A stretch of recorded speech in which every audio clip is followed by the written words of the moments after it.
রাম ও নারায়ণ রাম মাইকোজি লাইফস্টাইলের আরও একটা ডেলি ব্লগে সকলকে জানাই স্বাগত। সকলকে গুড মর্নিং জানিয়ে ব্লগটা শুরু করলাম। মাঝে মাঝে মানুষকে এমনও একটু কঠোর হতে হয় যাতে নিজের পজিশনটা ঠিকমতো হয়, নিজের সম্মানটা ঠিক রাখার জন্য মাঝে মাঝে আমরা মানুষেরাই একটু কঠোরতা অন্যের প্রতি দেখিয়ে থাকি। আর এটা আপনার সহজাত প্রবৃত্তি, আপনি দেখাতে পারেন। কারণ একজন আপনাকে পিষে মারবে আর আপনি সবসময় তার সমস্ত কিছু সহ্য করে নেবেন, এটা কখনোই হতে পারে না। আপনাকে মাঝে মাঝে প্রতিবাদ করা শিখতে হবে। প্রতিবাদের ভাষা বিভিন্ন রকমের হতে পারে, যেখানে যেরকম প্রযোজ্য সেইভাবে আপনি প্রতিবাদ করতে থাকুন। না হলে পারে যে অন্যায়টা আপনার সঙ্গে হতে চলছে বা হচ্ছে সেটা ভবিষ্যতে আরও হতে থাকবে। যাই হোক, একটু ভারী ভারী কথা বলে ফেললাম। দেখলেন তো, সকালে উঠে বিছানাটা পরিষ্কার করে নিলাম, বেড কভারটা চেঞ্জ করে কাচা ধোয়া একটা বেড কভার পেতে নিলাম। আজকের ব্লগটা হচ্ছে মহাশিবরাত্রির আগের দিনের ব্লগ। সেদিন ছিল শনিবার। শনিবার দিন ঘুম থেকে উঠেই নিজে একটু ফ্রেশ হয়ে তারপর বিছানা গুছিয়ে নিলাম। আর এবার শোকেস আলমারির উপরে যে দুটো সেলফ আছে, সেলফের জিনিসগুলো নামিয়ে একটু মুছে পরিষ্কার করে নিচ্ছি, কারণ হালকা হালকা একটু ধুলো পড়েছে, ডাস্টিং করে নেব। শোকেস আলমারির মাথার উপরে যে ফটো, ঠাকুরের ফটো, আমার শ্বশুর শাশুড়ি মায়ের ফটো আছে, তার সঙ্গে আমার ছেলেমেয়েরাও আছে, সেগুলো ডাস্টিং করে যথাস্থানে রেখে দেব। আর ফুলদানিটাও রেখে দিচ্ছি। এমনি ছোট আয়না, এই টুকিটাকি কিছু জিনিস এখানে থাকে, মেকআপের বিভিন্ন রকমের জিনিস, সাজুগুজুর জিনিস। যাই হোক, সেগুলো গুছিয়ে নিয়ে এখন ঘরটা ঝাড় দিয়ে নিচ্ছি, এই বেডরুমটা ঝাড় দিয়ে নিচ্ছি। আর ছেলে বাড়িতে আছে। ছেলে অলরেডি ঘুম থেকে উঠে গিয়ে পড়তে বসে গেছে, কারণ সামনেই ওর একটা অনলাইন এক্সাম আছে, ও অনলাইনে পড়াশোনা করে, যার কারণে পড়তে বসে গেছে। আর এই প্যান্টটা খাটের পায়ার পাশে পড়ে গেছিলো, মেয়ের একটা শীতকালের পরার প্যান্ট, সেটা বার করে রাখলাম, কাচতে হবে। আমি প্রথমে খুঁজে পাচ্ছিলাম না, যাই হোক ঘর ঝাড় দিতে গিয়ে আজকে পেলাম। আর এদিকে তো বারান্দাটাও ঝাড় দিয়ে নিয়েছি। তারপর বেশ খানিকক্ষণ ভিডিও করিনি, আপনাদের সঙ্গে শেয়ার করিনি। এখন সকাল 10:30 কি 10:15 মতো বাজে।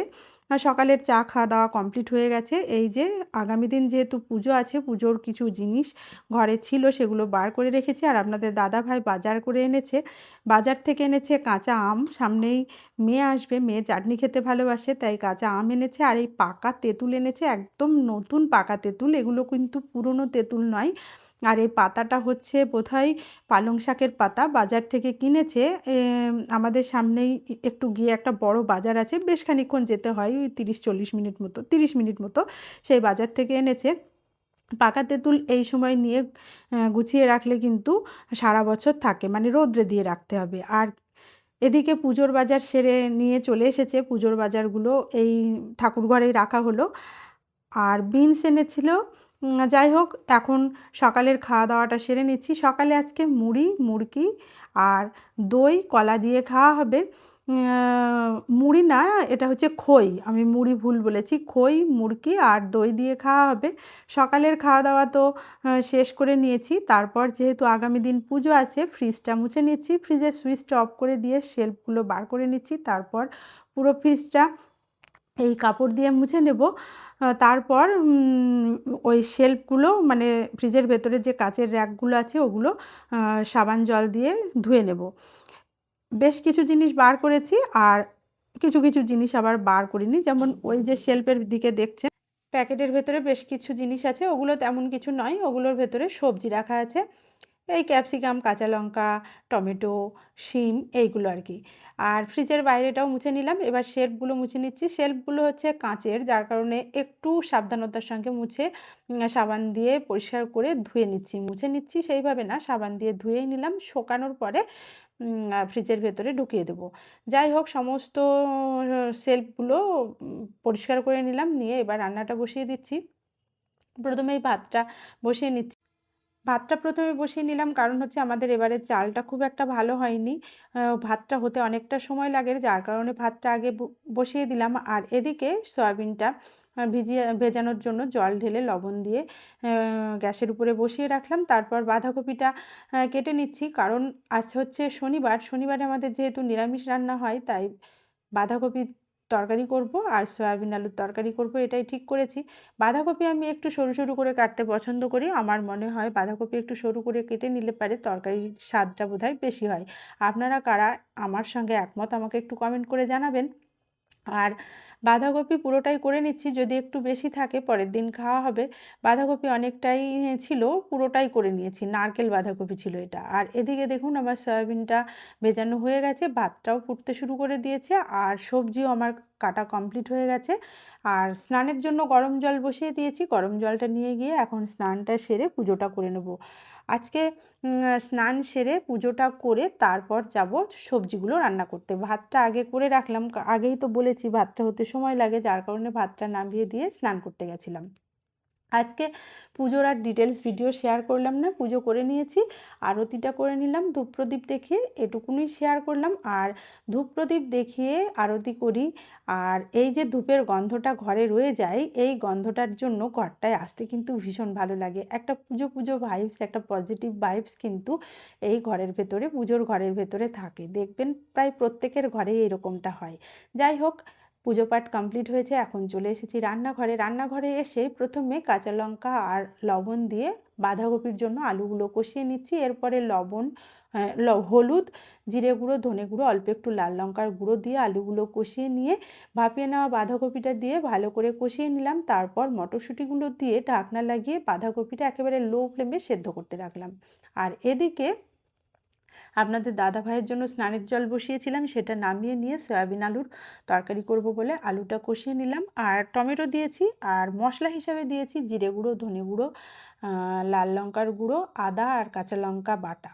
যাই হোক, সয়াবিনের আলু কষিয়ে নিয়ে সয়াবিনগুলো জল থেকে ছেঁকে ফ্রেশ জল দিয়ে খুব ভালো করে ধুয়ে নিয়েছি, কারণ সয়াবিনের ভেতরে যে একটা গন্ধ থাকে সেই গন্ধটা যাতে না থাকে তার জন্য। আর চুলের খোপাটা করে নিচ্ছি এই কারণে যে চুল ছেড়ে অনেক সময় রান্না করি, ভয় লাগে। চুলটা যেহেতু ভেজা ছিল যার কারণে বেঁধে নিলাম। আর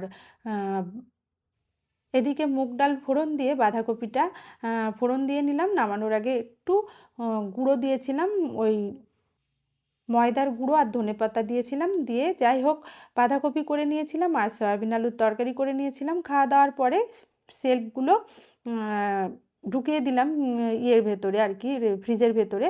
আর উপরের দুটো র্যাক নিরামিষ খাবার রাখবো বলে ঠিক করে নিলাম, আর নিচের দুটো র্যাকে যদি প্রয়োজন হয় আমিষ খাবার রাখবো, এটাই ঠিক করেছি।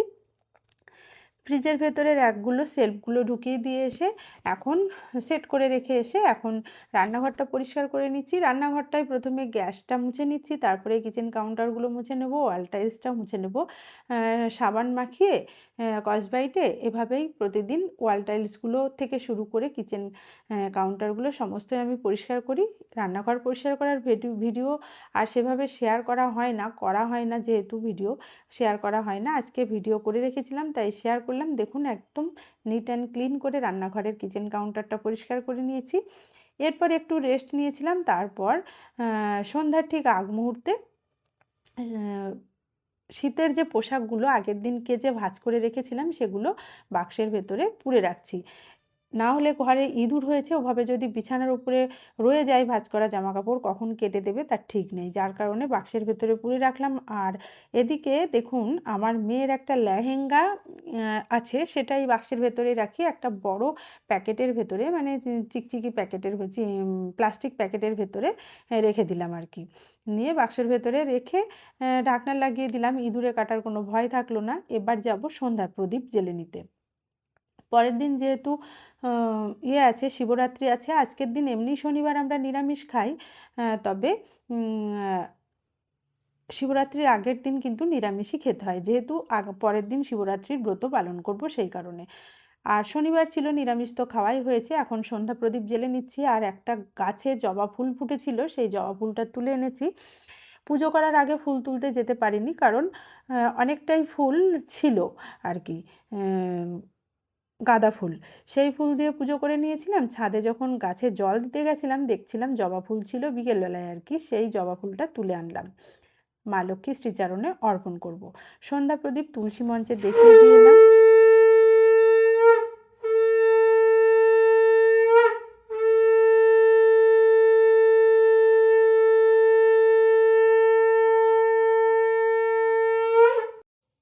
তারপর শঙ্খ বাজিয়ে নিয়ে ঠাকুরের নামগান করে নেব। আমরা শ্রী শ্রী ঠাকুর বালক ব্রহ্মচারী মহারাজের দীক্ষিত, প্রতিদিন সন্ধ্যাবেলায় তার নামগান করি, আজকেও করব। আজকের ব্লগটি এখানেই শেষ করলাম। ব্লগটি দেখার জন্য ধন্যবাদ।